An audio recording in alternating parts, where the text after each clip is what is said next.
भक्तगणों, आज आपको श्रीमद् देवी भागवत अष्टम स्कंद 5वें अध्याय में देवताओं का ब्रह्मा जी के पास जाना और ब्रह्मकृत भगवान की स्तुति, यह कथा आपको श्रीमद् भागवत से सुना रहा हूँ। आज ध्यान पर सुनिए। श्री सुखदेव जी कहते परीक्षित, भगवान की यह गजेंद्र मोक्ष की पवित्र लीला समस्त पापों का विनाश करने वाली है। इसे मैंने तुम्हें सुना दिया। अब रेवत मनवंतर की कथा सुनो। 5वीं मनु का नाम था रेवत। वे चौथी मनु तामस की सगे भाई थे। उनके अर्जुन, बलि, बिंद आदि कई पुत्र थे। उस मनवंतर में इंद्र का नाम था विभु और भूत रय आदि देवताओं के प्रधान गण थे। प्रसिद्ध उस समय हिरण्यरोमा, भेदशिरा, उर्वबाहु आदि सप्तर्षि थे। उनमें शुभ्र ऋषि की पत्नी का नाम था विकुंडा। उन्हीं के गर्भ से बैकुंठ नामक श्रेष्ठ देवताओं के साथ अपने अंश से स्वयं भगवान ने बैकुंठ नामक अवतार धारण किया। उन्होंने लक्ष्मी देवी की प्रार्थना से उनको प्रश्न करने के लिए बैकुंठ धाम की रचना की थी। वह लोग समस्त लोगों में श्रेष्ठ है। उन बैकुंठ धाम के कल्याणमय गुण और प्रभा का वर्णन मैं संक्षेप से 3 स्कंद में कर चुका हूं। भगवान विष्णु के संपूर्ण गुणों का वर्णन तो वह करे जिसने पृथ्वी के परमाणु गिनती कर ली हो। छठे मनु चसु के पुत्र चासुस थे। उनके पुरुष सुधमन आदि कई पुत्र थे। इंद्र का नाम था मंत्रद्रुप और प्रधान देवगण थे आप आदि। उस मनवंतर में हौष्यमान और बीरक आदि सत्वऋषि थे। जगतपति भगवान ने उस समय भी बैराज की पत्नी संभूति के गर्भ से अजित नाम का अंशावतार ग्रहण किया था। उन्होंने ही समुद्र मंथन करके देवताओं को अमृत पिलाया था तथा वे ही कच्छप रूप धारण करके मंदराचल की मंथाने के आधार बने थे। राजा परीक्षित ने पूछा, भगवान ने क्षीर सागर का मंथन कैसे किया? उन्होंने कच्छप रूप धारण करके किस कारण और किस उद्देश्य से मंदराचल को अपनी पीठ पर धारण किया? देवताओं को उस समय अमृत कैसे मिला? और मैं कौन कौन सी वस्तुएं समुद्र से निकली? भगवान की यह लीला बड़ी ही अद्भुत है। आप कृपा करके अवश्य सुनाइए। आप भक्तवत्सल भगवान की महिमा का जो जो वर्णन करते हैं क्यों मेरा हृदय उसको और भी सुनने के लिए उत्सुक होता जा रहा है। अगहने का तो नाम ही नहीं लेता। क्यों न हो, बहुत दिनों से यह संसार की ज्वालाओं में जलता जो रहा है। सूजी ने कहा, सनकादि ऋषियों, भगवान श्री सुखदेव जी ने राजा परीक्षित के इस प्रश्न का अभिनंदन करते हुए भगवान को समुद्र मंथन लीला का वर्णन आरंभ किया। श्री सुखदेव जी कहते हैं, परीक्षित, जिस समय की यह बात है उस समय असुरों ने अपने तीखे शस्त्रों से देवताओं को पराजित कर दिया था। उस युद्ध में बहुतों के तो प्राणों पर ही बने आए। वे रणभूमि में गिरकर उठ न सके। दुर्वासा के शाम से तीनों लोग और स्वयं इंद्र भी श्रीहीन हो गए थे। यहाँ तक कि यज्ञागादि धर्म कर्म का भी लोप हो गया था। यह सब दुर्दशा देकर इंद्र, वरुण आदि देवताओं ने आपस में बहुत कुछ सोचा विचारा, परंतु अपने विचारों से वे किसी निश्चय पर नहीं पहुंच सके। तब से सब के सब सुमेरु के शिखर पर स्थित ब्रह्मा जी की सभा में गए और वहां उन लोगों ने बड़ी नर्मता से ब्रह्मा जी की सेवा में अपनी परिस्थिति का विस्तृत विवरण उपस्थित किया। ब्रह्मा जी ने स्वयं देखा कि इंद्र, वायु आदि देवता श्रीहीन एवं शक्तिहीन हो गए हैं। लोगों की परिस्थिति बड़ी विकट संकटग्रस्त हो गए हैं और असुर इसके विपरीत फल फूल रहे हैं। समर्थ वर्मा जी ने अपना मन एकाग्र करके परम पुरुष भगवान का स्मरण किया। फिर थोड़ी देर रुककर प्रफुल्लित मुख से देवताओं को संबोधित करते हुए कहा, देवताओं, मैं शंकर जी, तुम लोग तथा असुर दैत्य, मनुष्य, पशु पक्षी, वृक्ष और स्वदज आदि समस्त प्राणी जिनके विराट रूप के एक अत्यंत स्वलोपाति स्वलभ अंश से रचे गए हैं, हम लोग उन अविनाशी प्रभु की ही शरण ग्रहण करें। यदि भी उनकी दृष्टि में न कोई वध का पात्र है और न रक्षा का, उनके लिए न तो कोई उपेक्षणीय है न कोई आदर का पात्र है, फिर भी श्रेष्ठ स्थिति और प्रलय के लिए समय समय पर वे रजोगुण, सत्वगुण, तमोगुण को स्वीकार किया करते हैं। उन्होंने इस समय प्राणियों के कल्याण के लिए सत्वगुण को स्वीकार कर रखा है, इसीलिए यह जगत की स्थिति और रक्षा का अवसर है। अथो हम सब उन्हीं जगत गुरु परमात्मा की शरण ग्रहण करते हैं। वे देवताओं के प्रिय हैं और देवता उनके प्रिय हैं, इसीलिए हम निर्जनों का वे अवश्य ही कल्याण करेंगे। श्री सुखदेव जी कहते हैं, परीक्षित, देवताओं से यह कहकर ब्रह्मा जी देवताओं को साथ लेकर भगवान अजित के निज धाम वैकुंठ में गए। वह धाम तपोमयी प्रकृति से परे है। इन लोगों ने भगवान के स्वरूप और धाम के संबंध में पहले से ही बहुत कुछ सुन रखा है, परंतु वहां जाने पर उन लोगों को कुछ दिखाई न पड़ा। इसीलिए ब्रह्मा जी एकाग्र मन से वेद वाणी के द्वारा भगवान की स्तुति करने लगे। ब्रह्मा जी बोले, भगवान आप निर्विकार, सत्य, अनंत, आदि पुरुष सबके हृदय में अंतर्यामी रूप से विराजमान अखंड एवं अर्थ किए हैं। मन जहाँ जहाँ जाता है वहाँ वहाँ आप पहले से ही विद्यमान रहते हैं। वाणी अथवा निरूपण नहीं कर सकते। आप समस्त देवताओं के आराधन्य और स्वयं प्रकाश हैं। हम सब आपके चरणों में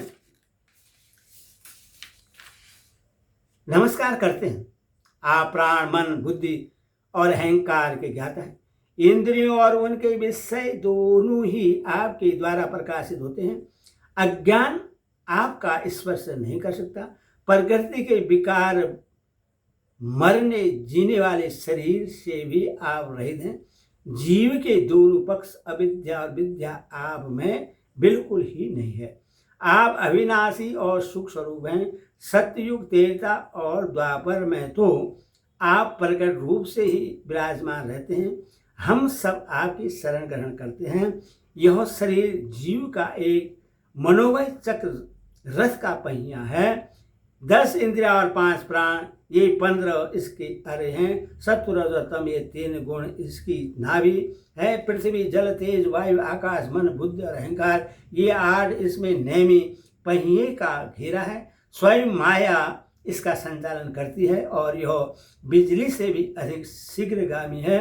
इस चक्र के धुरे हैं स्वयं परमात्मा, वही एकमात्र सत्य है। हम उनकी शरण में हैं जो एकमात्र ज्ञान स्वरूप प्रकृति से परे एवं अदृश्य हैं, जो समस्त वस्तुओं के मूल में स्थित अव्यक्त हैं और देश, काल अथवा वस्तु से जिनका पार नहीं पाया जा सकता, वही प्रभु इस जीव के हृदय में अंतर्यामी रूप से विराजमान रहते हैं। विचारशील मनुष्य भक्ति योग के द्वारा उन्हीं की आराधना करते हैं। जिस माया से मोहित होकर जीव अपने वास्तविक लक्ष्य अथवा स्वरूप को भूल गया है, वह उन्हीं की है और कोई भी उसका पार नहीं पा सकता। परंतु सर्वशक्तिमान प्रभु अपनी उस माया तथा उसके गुणों को अपने बस में करके समस्त प्राणियों के हृदय में संभाव से विचरण करते रहते हैं। जीव अपने पुरुषार्थ से ही, उनकी कृपा से ही उन्हें प्राप्त कर सकता है। हम उनके चरणों में नमस्कार करते हैं। यो तो हम देवता एवं ऋषिगण भी उनके परम प्रिय सत्वमय शरीर से ही उत्पन्न हुए हैं, फिर भी उनके बाहर भीतर एक रस प्रकट वास्तविक स्वरूप को नहीं जानते, तब रजोगुण एवं तमोगुण प्रधान असुर आदि तो उन्हें जान ही कैसे सकते हैं। उन्हीं प्रभु के चरणों में हम नमस्कार करते हैं। उन्हीं की बनाई हुई यह पृथ्वी उनका चरण है। इसी पृथ्वी पर जरायुज, अंडज, स्वजज और उदज ये 4 प्रकार के प्राणी रहते हैं। वे परम स्वतंत्र, परम ऐश्वर्यशाली, पुरुषोत्तम परब्रह्मा हम पर प्रसन्न हो। यह परम शक्तिशाली जल उन्हीं का वीर्य है। इसी से तीनों लोक और समस्त लोकों के लोकपाल उत्पन्न होते हैं, बढ़ते और जीवित रहते हैं। वे परम ऐश्वर्यशाली परब्रह्मा हम पर प्रसन्न हो। श्रुतियाँ कहते हैं कि चंद्रमा उस प्रभु का मन है। यह चंद्रमा समस्त देवताओं का अन्न, बल एवं वायु है। वही वृक्षों का सम्राट एवं प्रजा की वृद्धि करने वाला है। ऐसे मन को स्वीकार करने वाले परम ऐश्वर्यशाली प्रभु हम पर प्रसन्न हो। अग्नि प्रभु का मुख है। इसकी उत्पत्ति ही इसीलिए हुई है कि वेद के यज्ञ, यज्ञादि कर्मकांड पूर्ण रूप से संपन्न हो सके। यह अग्नि ही शरीर के भीतर जठराग्नि रूप से और समुद्र के भीतर बड़वा नल के रूप से रहकर उनमें रहने वाले अन्न, जल आदि धातुओं का पाचन करता रहता है और समस्त द्रव्यों की उत्पत्ति भी उसी से हुई है। ऐसे ही परम ऐश्वर्यशाली भगवान हम पर प्रसन्न हो, जिनके द्वारा जीव देवयान मार्ग से ब्रह्मलोक को प्राप्त होता है, जो वेदों की साक्षात मूर्ति और भगवान के ध्यान करने योग्य धाम है, जो पुण्य लोक स्वरूप होने के कारण मुक्ति के द्वारा एवं अमृतमय है और काल रूप होने के कारण मृत्यु भी है। ऐसे सूर्य जिनके नेत्र हैं, वे परम ऐश्वर्यशाली भगवान हम पर प्रसन्न हो।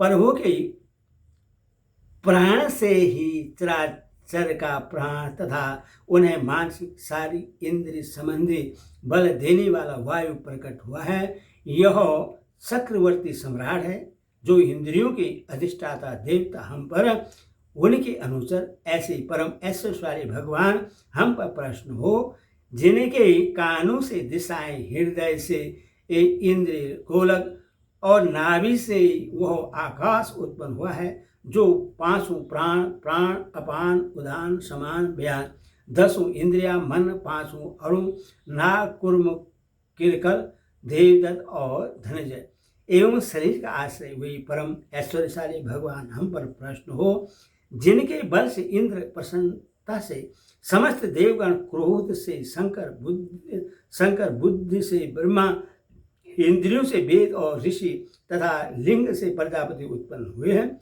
वे परम ऐश्वर्यशाली भगवान हम पर प्रसन्न हो, जिनके वस्त्र से लक्ष्मी, छाया से पितृगण, स्तन से धर्म, पीठ से अधर्म, सिर से आकाश और बिहार से अप्सरा प्रकट हुई हैं। वे परम ऐश्वर्यशाली भगवान हम पर प्रसन्न हो, जिनके मुख से ब्राह्मण और अत्यंत रहस्यमय भेद, भुजाओं से क्षेत्र और बल, जंघाओं से वैश्य और उनकी वृद्धि, व्यापार कुशल तथा रथों, व्यापार तथा चरणों से वेद, ब्रहा, शूद्र और उनकी सेवा आदि वृद्धि प्रकट हुई है। वे परम ऐश्वर्यशाली भगवान हम पर प्रसन्न हो, जिनके अधर से लोभ और ओष्ठ से प्रीति, नासिका से कांति, ईश्वर से पशुओं का प्रिय काम, भवों से यम और नेत्र के रोमों से काल की उत्पत्ति हुई है। वे परम ऐश्वर्यशाली भगवान हम पर प्रसन्न हो। पंचभूत, काल, कर्म, सत्यादि गुण और जो कुछ विवेकी पुरुषों के द्वारा बाधित किए जाने योग्य, निर्वर्चनीय और अनवर्चनीय विशेष पदार्थ हैं, वे सब के सब भगवान की योग माया से बने हैं, ऐसा शास्त्र कहते हैं। वे परम ऐश्वर्यशाली भगवान हम पर प्रसन्न हो, जो माया निर्मित गुणों से दर्शनादि वृत्तियों के द्वारा आसक्त नहीं होते, जो वायु के समान सदा सर्वदा असंग रहते हैं, जिनमें समस्त शक्तियां शांत हो गई हैं तथा अपने आत्मानंद के लाभ से परिपूर्ण आत्मस्वरूप भगवान को हमारे नमस्कार है। प्रभु, हम आपके शरणागत हैं और चाहते हैं कि मंद मंद मुस्कान से युक्त आपका मुख कमल अपने इन्हीं नेत्रों से देखें। आप कृपा करके हमें उसका दर्शन कराइए। प्रभु, आप समय समय पर स्वयं ही अपनी इच्छा से अनेकों रूप धारण करते हैं और जो काम हमारे लिए अत्यंत कठिन होता है उससे आप सहज में ही कर देते हैं। आप सर्वशक्तिमान हैं, आपके लिए इसमें कौन सी कठिनाई है।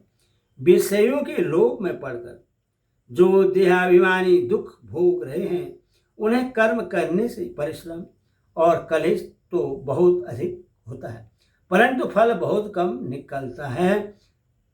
अधिकांश में तो उनकी विफलता ही हाथ लगती है, परंतु जो कर्म आपको संपृक्त किए जाते हैं उनके करने के समय ही परम सुख मिलता है। वे स्वयं फल रूप भी हैं। भगवान को संपृक्त किया हुआ छोटे से छोटा कर्माभास भी कभी विफल नहीं होता, क्योंकि भगवान जीव के परम हितैषी, परम प्रियतम और आत्मा ही है। जैसे वृक्ष की जड़ को पानी से सींचना उसकी बड़ी बड़ी शाखाओं तथा छोटी छोटी डालियों को भी सींचता है, वैसे ही सर्वात्मा भगवान की आराधना संपूर्ण प्राणियों की और अपनी भी आराधना है, जो तीनों काल और उससे परे भी एक रस स्थित है। उसकी लीलाओं का रहस्य तर्क वितर्क से परे है, जो स्वयं गुणों से परे रहकर भी सब गुणों के स्वामी हैं तथा इस समय सत्व गुण से में स्थित हैं। ऐसे आपको हम बार बार नमस्कार करते हैं। हरि ओम तत्सत, हरि ओम तत्सत।